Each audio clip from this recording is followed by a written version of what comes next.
Kung Ilocano ka, siguradong niluluto mo to. Pero kung hindi, subukan mo ka Emyo, promise ang sarap. Itong karne ng baboy ay papupulahin ko muna. Kung hindi kayo kumakain ng baboy, maaari naman kayong gumamit dito ng manok o kaya hipon. Ngayon, nilagyan ko na ito ng tubig na mainit para mas lumambot siya at mamaya ay palalabasin natin ang sarili nitong mantika.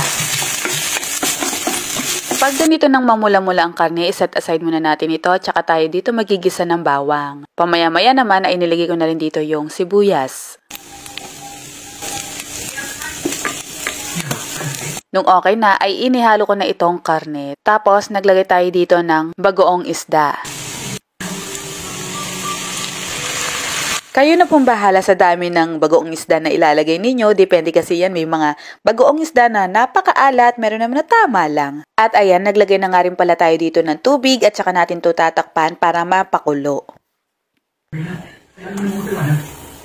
Pagkakulo ay inilagay ko na dito ang kalabasa. Hindi ko na muna ito tinimplahan ng asin, kundi ito lang paminta para mas matansya ko yung alat. Kaya halu-haluin lang ito and tatakpan natin for 3 minutes. Ang bango-bango na nito. Sino ba sa mga kababayan nating Ilocano ang nakapagluto na nito? Comment nyo naman yan. Tapos naglagay na rin ako dito ng dahon ng ampalaya. Yung iba gumagamit ng bunga mismo ng ampalaya. Sa mga Ilocano po dyan, ano pa po bang dahon ang ginagamit ninyo sa ganitong luto ng ulam? Comment nyo naman po para magka-idea kami. Yan, tikman na natin at talaga naman pong masarap siya. Akala ko magiging mapait dahil sa dahon ng ampalaya pero hindi rin pala.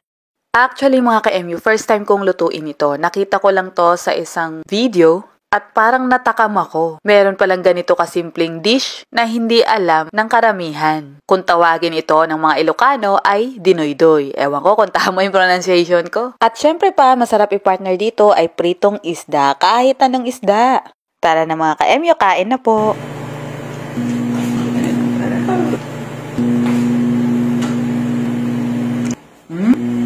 Sarap. Sarap.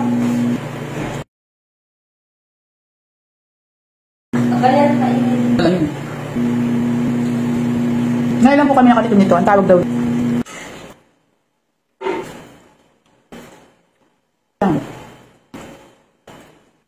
Talaga pong mapapakanin. Masarap.